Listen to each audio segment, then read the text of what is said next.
two sides of Bob's work and life that are, I think, really important and relevant for us today.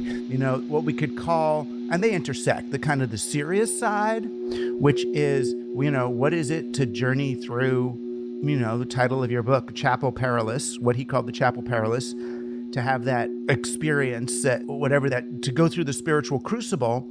And then this place he ended up on the other side, which is the intellectual hijinks and pranksterism and Discordian church and Operation Mindfuck. So maybe we start with the serious. A lot of people ask me, whenever they interview me about Bob or my experience, so tell me, what is the Chapel Perilous? And it's like every time I end up saying something really different, which is probably really appropriate to the Chapel Perilous, but because you're going to have to do it pretty soon when you release your book. What is the Chapel Perilous, and what did Bob mean? That's a great question. And I completely empathize with the answers different every time.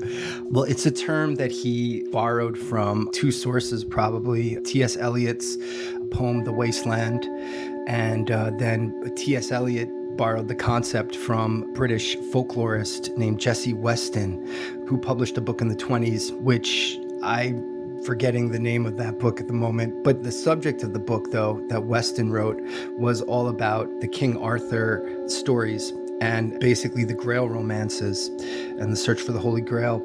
And she looked at the poems, obviously the epic poems from like the 1500s, 1400s, all about King Arthur and the search for the Holy Grail. And what Weston ended up doing was determining that these stories were all about like an initiation, but not just being initiated and going through the journey.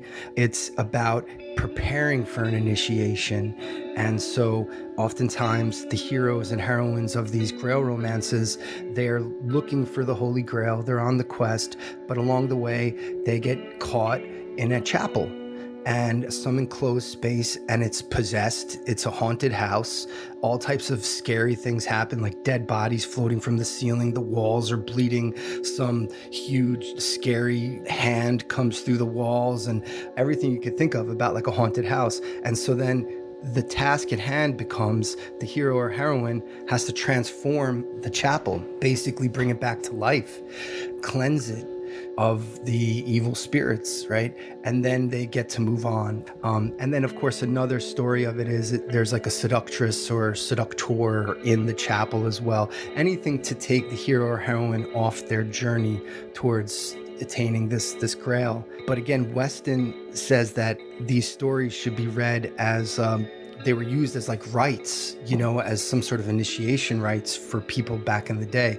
So that's Weston's interpretation. But T.S. Eliot loved it so much, he incorporated it into The Wasteland, and he called it like the Perilous Chapel, right? And then Bob, of course, loved Eliot, and Ezra Pound edited The Wasteland, and Bob was all about Ezra Pound's poetry and stuff.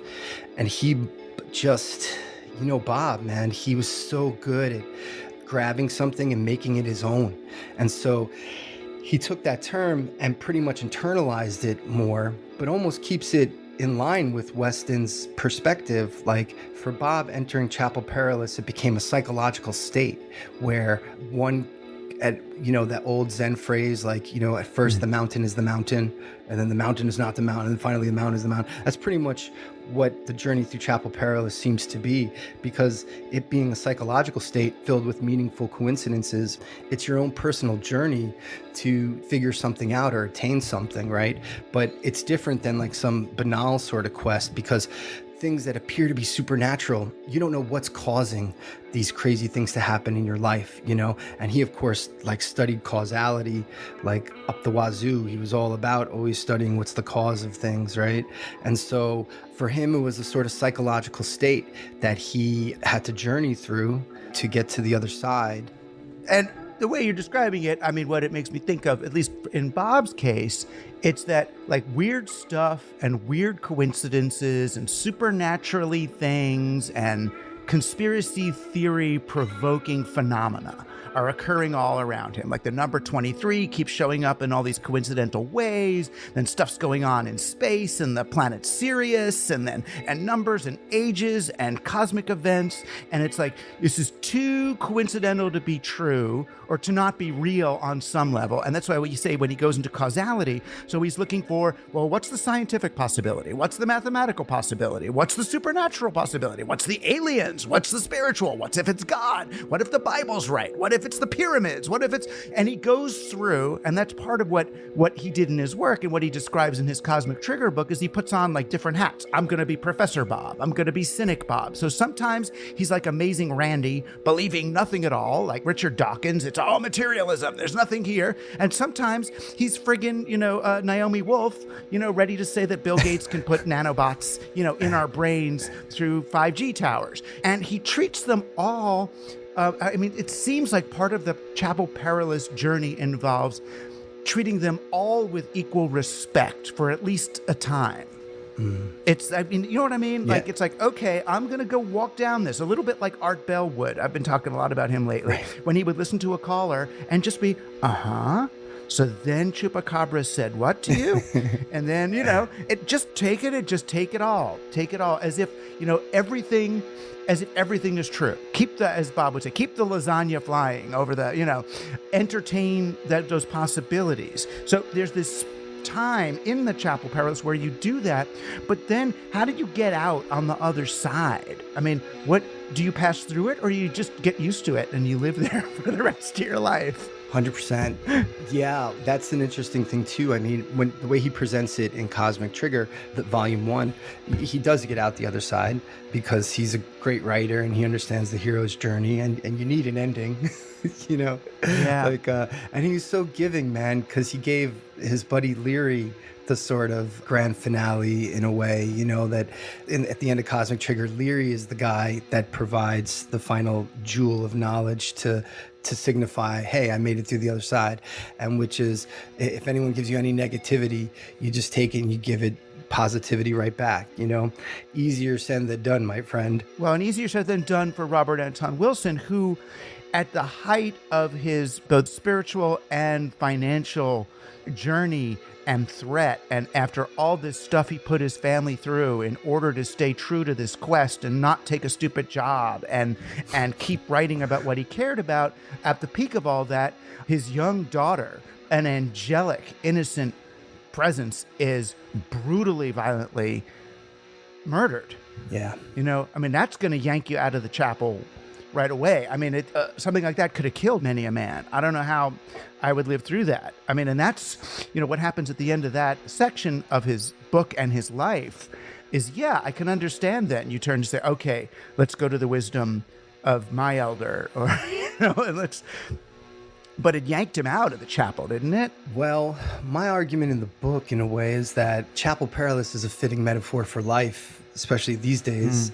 And Bob being an antenna of the race, if you will, the human race, his whole life was anticipatory for everything that's going on now in some ways. Yeah. And so how do you know you're out of Chapel Perilous? That's a great question.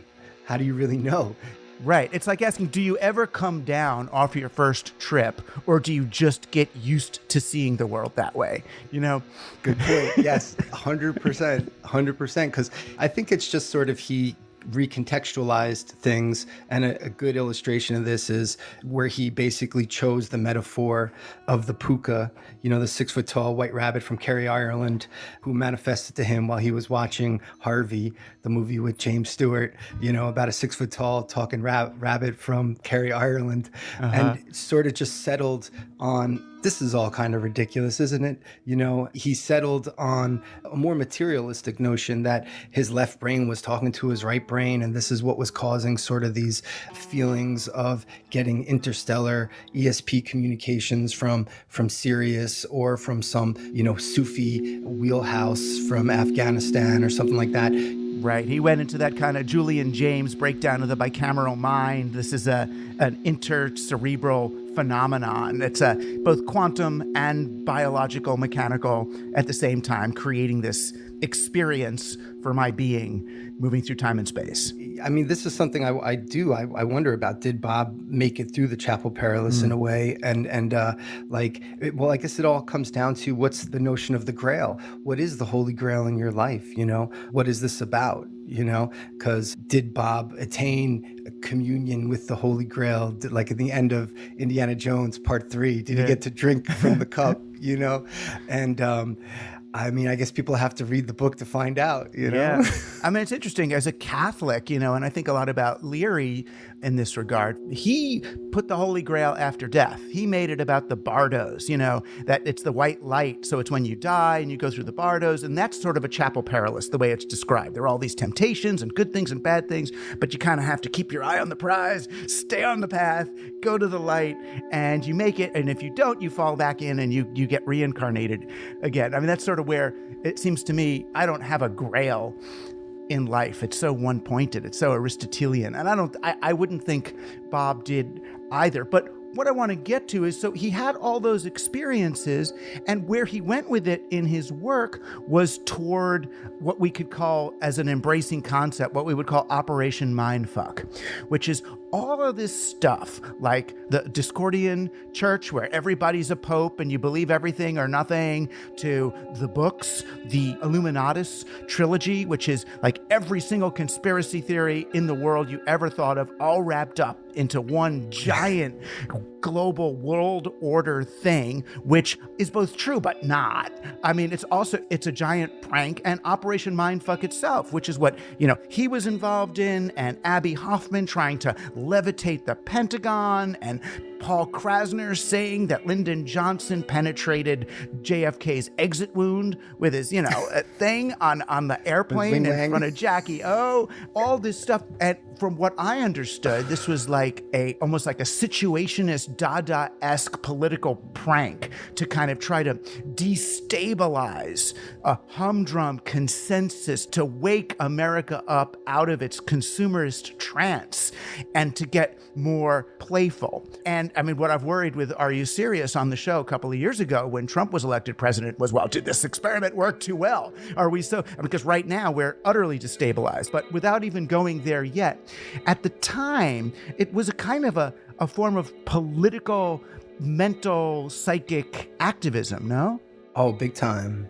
Yeah. And I mean, it was beyond the Discordians, though. Yeah. I mean, the 60s was that era of this sort of rebirth of the irrational, and, magicians are alive and well. And we're going to poetically recreate the world, and we're going to levitate the Pentagon. And it's great. Bob was there. He was there in 67. He smoked a joint on the steps of some national building, and he was like, I'm going to tell my grandkids about this. Mm-hmm. But the notion of Discordian upheaval, I mean, you said it right there. It was this Dada-esque sort of response, Discordianism was started by Greg Hill and Kerry Thornley, and Thornley gets most of the attention because Thornley went crazy, and he was also a great writer too. But Greg Hill was like this, the brain in some ways of the operations, and he made it a point to, at one point, kind of switch gears and say, yeah, we kind of presented this as a religion, but this is more like an art piece. And he was really into mail art, sending art through the mail, which was a thing for a while, making collages and sending them and stuff. And so I venture to say the Discordians are an art group like the Dadaists, right? And like the Dadaists in the beginning of the 20th century, that coming out of World War I, they believe that all this reason and rationality, what did it get us? It got us this horrible war where people are destroyed. And that's talking about World War I, not even World War II, And so their response was, the only way to mess with this stuff is to create some sort of random factor. And the Dadaists didn't use that term, the Discordians did. Mm-hmm. But they thought nonsense was the best response to this reason and rationality that's supposed to be making things better. And look what it did to people. So they were inspired by them. That's great. And reason and rationality today would be like kind of techno-solutionism, or letting AI control the world and do whatever's the most probable best, even if they have the equation. Oh, this is the best outcome. We've calculated it. And it's like, I don't think so. 100%. Right. Yeah. There's no room for the weird, for the anomalous, for the stuff that keeps us alive and human. That someone like Bob would argue consciousness is, the fact that we're even consciousness is absurd.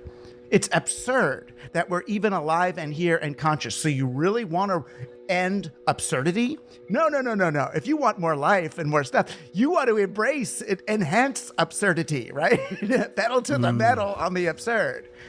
Right? 100%. And that's what he said at the end. Bob, his last message to the world was, I think death is absurd. Yeah. You know? Beautiful. He was like, I'm out.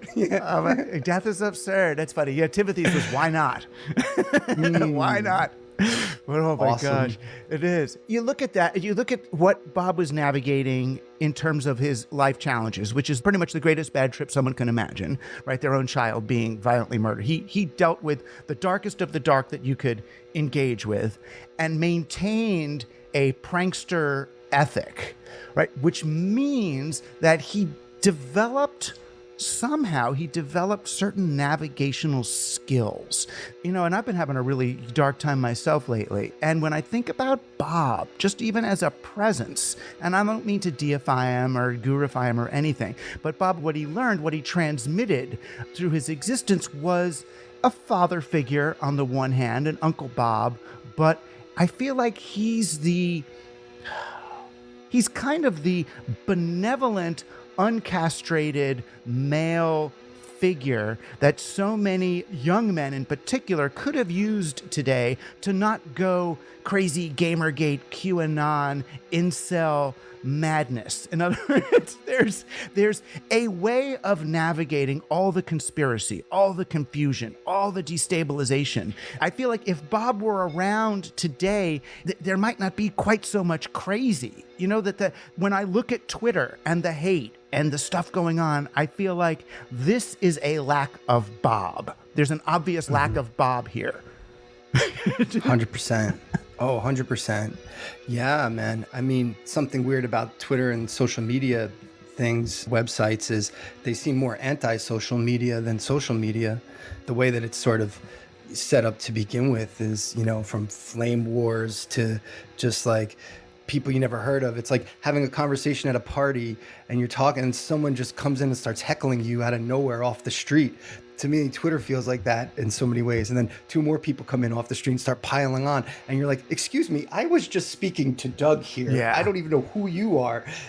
But isn't that sort of the construction of that stuff too? Yeah. Like, haven't they done a lot of studies that conflict is more sticky and people like want to fight about stuff, especially politics? And didn't Facebook do some crazy study that they never told anybody about in 2012 that they found that people can argue about politics all day long and that'll keep them online, And so it's kind of already constructed in the machine, right? Like right. In the programming data. And it doesn't, I write things in E prime, which is to take the is of identity out of what you're saying. It just really takes the sting out of your tweets. Right. Yeah. E prime is a way of constructing sentences that Bob read in Alfred Korzybski invented it. The guy who who came up with general semantics that Bob was into. Neil Postman was really into general semantics too. They liked Korzybski and general semantics because he was looking for a kind of a post-rational, post-Aristotelian way of looking at the world. He's like, kind of like from Kant and all those guys. He's saying, we don't really see the world as it is. We just see our pictures of how we think the world is. So it's all a construct. So man, don't take these things too seriously. Realize that your semantics may be controlling or constructing your vision of reality as much as whatever's actually out there. So he wanted people to make sentences that didn't use the word is. So you would never like pull a dollar bill out of your pocket and say, this is money. Once you do that, you're all screwed up. What you want to do is pull the paper out of your pocket and say, we use this paper to represent money in our society. And then all of a sudden it opens up what is and what isn't, So it's not money. It's something, it's the social construction. And then once you know it's a social construction, then everything becomes more flexible. We can start, now we can talk. Now we can begin, right? And that's part of Bob's life is he kind of disagreed with it when I told him this, that I thought what he was sort of trying to say was that everything is true and nothing is true. And he was like, no, there's stuff that's true. That's what he said to me. You misunderstood me, Doug. There's stuff, there is real here. Yeah, well, that's the thing about Bob too, though, right? It's just like, like all of us, he's always updating his perspectives, you know. So when he was, say, interviewed by Richard Metzger in the late 90s at Metzger's early podcast, when you know, that sort of legendary interview of like Genesis P-Orridge, Metzger, and Bob, and in between the break, you know, Metzger was like, do you want to talk about Cosmic Trigger? Do you want to like get into stuff? And he's like, yeah, man, but like, look, I don't think the same way anymore, you know, but I don't want to ruin the experience for my readers, you know, like let them go through the journey themselves. So, you know, Bob in the 2000s, you know, he wasn't the same Bob in 1975, right? And so maybe in 75, he might have been a little more like, is it real? Who knows? What's real? You know? But when it comes to Bob in 2002, 2003, you know, one thing is real, pain is real. Pain is very real. You know, you can't think yourself out of pain sometimes, you know, people try, but... And Bob had post-polio syndrome and knew from pain. Indeed, you know, and so he, like so many great teachers or those searching for the meaning of life in some ways, you know, how you learn to live with pain. How do you do that? You know, and he was able to learn to live with pain while also staying, like keeping his mind open to these new sciences that might eliminate pain further down the line, right? And so some people say that, well, Bob really only got into the life extension stuff because his daughter was killed, right? And this was a psychological reason why he was so attached to the idea of life extension, when that's not the case at all, man. Like, Bob was very aware that he was able to contextualize and own his shit very well. And I think his magic was his ability to know when he's projecting. And I think that's one of the troubles that has, one of the Chapel Perilous that has occurred, especially with the media now, internet now, is we project all the time. We're projecting all the time. And it's so much easier to project on some random person on Twitter, like that you don't even know. And that person might not even be a real person. Yeah. So it's all magic. We live in an even more magical environment than ever before. And you said this one time that, like, you know, the internet is like basically acid, you know, and everyone's tripping, you know, but there's a big difference of knowing when you're tripping and knowing when you don't know when you're tripping. You know, someone could have dosed you like the old CIA guys used to do to each other. Used to dose the shit out of each other and just watch, you know, until someone could figure out, oh, I get it. I'm tripping. I'm tripping. Exactly. That's why Leary said the net was going to be more powerful than acid. And I asked why. And he said, well, because acid, you've got to actually consume acid for it to work. You've got to take a hit. With the net, you don't have to do anything. You know, it's just going to, and he knew it was just become the environment. It would supplant the environment and become this substrate on which humanity exists. It was like a calling card from the future. Yeah, the Jetsons on DMT, as Mark Derry snarkily labeled it. It really became the voice of, you know, this 21st century, you know, post-television designer reality society. Yeah, Operation Mindfuck was too successful. Yeah, Operation Mindfuck was too successful.